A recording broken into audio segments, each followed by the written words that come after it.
অনেক দিন ধরে এই লাইটটা খোঁজার পর আজকে ফাইনালি পেয়ে গেলাম। আর মার্কেট থেকে কি কি কিনলাম, কি কিনতে গেলাম আর সারাদিন আজকে কি করলাম এটাই আপনাদের সঙ্গে শেয়ার করব। আসসালামু আলাইকুম, ওয়েলকাম টু আশাবনিশি ব্লগ। কেমন আছেন সবাই? নতুন একটা ব্লগে আপনাদের সবাইকে স্বাগতম। কে কেমন আছেন, কোথা থেকে দেখছেন অবশ্যই কিন্তু জানাবেন। উপর থেকে ভিডিওটা শুরু করতেছি আপনাদের সাথে।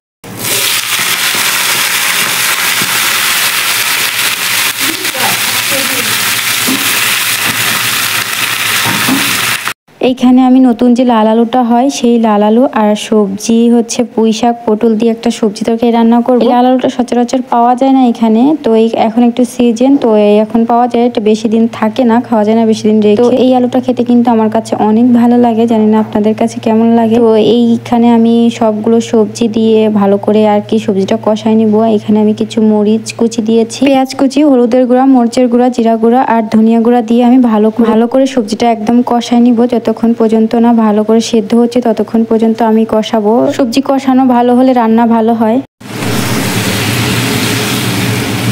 এখানে আমি সবজিটা প্রায় 95% কষিয়ে নিয়েছি, মানে সেদ্ধ হয়ে গেছে একদম। তারপরে আমি ঝোলের পানিটা দিয়ে দিব এর মধ্যে। আপনি যদি সবসময় একটা জিনিস খেয়াল রাখেন যে সবজি হোক যে কোনো জিনিসই কষানোর মধ্যেই সেদ্ধ করে ফেলেন, যে তরকারি হোক না কেন ওটা খেতে খুবই দারুণ লাগে। কারণ সবজিটা পানি দিয়ে সেদ্ধ করলে অতটাও ভালো লাগে না, মানে ঝোল দিয়ে সেদ্ধ করলে কষিয়ে সেইটা সেদ্ধ হলে খেতে বেশি ভালো লাগে আর টেস্টটা একটু বেশি বাড়ে। ঝোল ভালো করে উতলানোর সাথে সাথে আমি মাছ দিয়ে দিয়েছি। আর লাস্টে আমি যে মশলাটা ব্যবহার করি এটা হচ্ছে পেঁয়াজ বেরেস্তা করে তারপরে হচ্ছে লাস্টে ব্লেন্ডার করে দিয়ে থাকি। এই সবজি আমি সব সবজি তরকারিতে রান্না করার সময় আমি এটা দিই। এটা দিলে আমার কাছে মনে হয় স্বাদটা একটু বেশি বাড়ে। জানি না কে কি এরকম দেন, তবে অবশ্যই কিন্তু কমেন্ট করে জানাবেন এরকম আপনারা দেন কিনা। আর এই তরকারিটা একদিন হলেও রান্না করে খেয়ে দেখেন এরকম ভাবে, যদি লাস্টে আপনি পেঁয়াজ বেরেস্তা করাটা বেটে বা হচ্ছে ব্লেন্ডার করে দিয়ে থাকেন না কেন, খেতে মানে অনেক ভালো লাগে। আর ঝোলটাও অনেক ঘন হয়, দেখতেও ভালো লাগে, খেতেও ভালো লাগে। এই যে এখানে আমার রান্নাটা প্রায় শেষ, দেখেন ঝোলটা অনেক ঘন হয়ে গেছে। আর এরকম যখন তরকারি ব্লকটা ওঠে, তরকারি মানে এরকম যখন হয় তখনই বোঝা যাবে যে রান্নাটা হয়ে গেছে। আমার আম্মা সবসময় বলতো যে যখন অনেকগুলো ভুড়ি বা আপনারা কি বলেন জানি না এরকম উঠে তখনই নাকি তরকারি হয়ে গেছে, এটা বোঝা যায়। রান্না শেষ হওয়ার পরে আমি হচ্ছে ঘর গোছাতে চলে গিয়েছি, কারণ আজকে ঘরে অনেক ময়লা হয়েছে, ঘরটা গোছাতে হবে, চাদর চেঞ্জ করতে হবে। এই কাজ তো প্রতিদিনই করতে হয়, করে তো লাভ নেই। বাবু যখন আছে তখন তো সারাদিনই মনে করেন এলোমেলো করতেই থাকে সবসময়। আমি এগুলো বিছনা সব পরিষ্কার করে সব গুছানো হলে পরে দেখা যাবে যে একটু কাজ গুছানো মনে হয়, না হলে মনে হয় সবকিছু এলোমেলো রয়েছে। অনেক কাপড় চোপড় রয়েছে, সেগুলো গোছাতে হবে। সারাদিন জানি না কি কাজ করি, দিন দেখা যায় চলেই যায়, মানে ওগুলা করতে করতে দেখা যায় কাজ শেষই হয় না। তো আমরা হচ্ছে কাজ শেষ করে হচ্ছে বিকালে একটু বাহিরে বের হয়েছিলাম।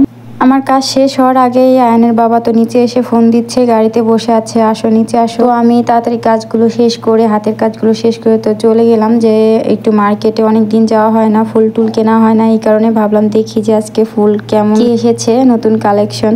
তো দেখে ভালোই লাগতেছিল, তবে একটু দাম বেশি মনে হচ্ছিল সবগুলোরই, মানে সবগুলোর দাম একটু বেশি, কিন্তু ফুলগুলো কিন্তু দেখতে অনেক সুন্দর। কিন্তু আর এই জায়গায় এই মার্কেটটা একটু সব হাই কোয়ালিটির জিনিস থাকে, দাম প্রাইস অনেক বেশি একটু মনে হয় তুলনামূলক আমার কাছে।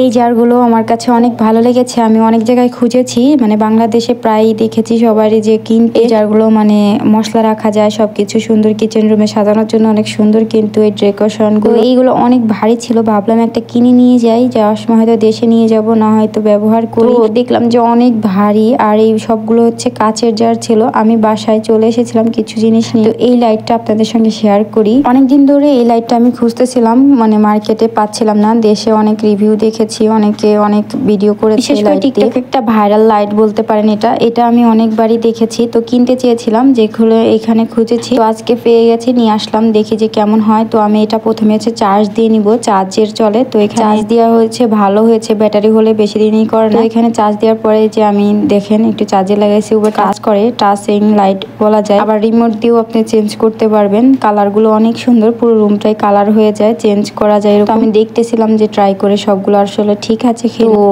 না সবগুলোই ঠিক ছিল। আর লাইটটাও আমার কাছে দেখে অনেক ভালো লেগেছে। কার কার এরকম লাইট ভালো লাগে অবশ্যই জানাবেন। আর লাইট গুলা কে কে কিনেছেন, কত দাম বাংলাদেশে, অবশ্যই কিন্তু কমেন্ট করে জানাবেন। আপনারা দেখেছেন এটা আমি দুইটা কিনেছি, একটা হচ্ছে আমার একটা বান্ধবীকে দিব, সে চলে যাবে সেই জন্য একটা কিনেছি, আর আমার জন্য একটা কিনেছি। তবে এই লাইটটা কিনতে যে একটা ঘটনা ঘটে গেছে, সেটা হলো এটা আনার সময় একটার মধ্যে রিমোট ছিল, একটার মধ্যে ছিল না। পরে ফতুরা দিয়ে আবার চেঞ্জ করে রিমোট নিয়ে আসা হয়েছে, মানে বাসায় আসার পরে দেখেছি। আজকে ভিডিওটা এই পর্যন্ত, কেমন লাগলো অবশ্যই কিন্তু কমেন্ট করে জানাবেন। আল্লাহ হাফেজ।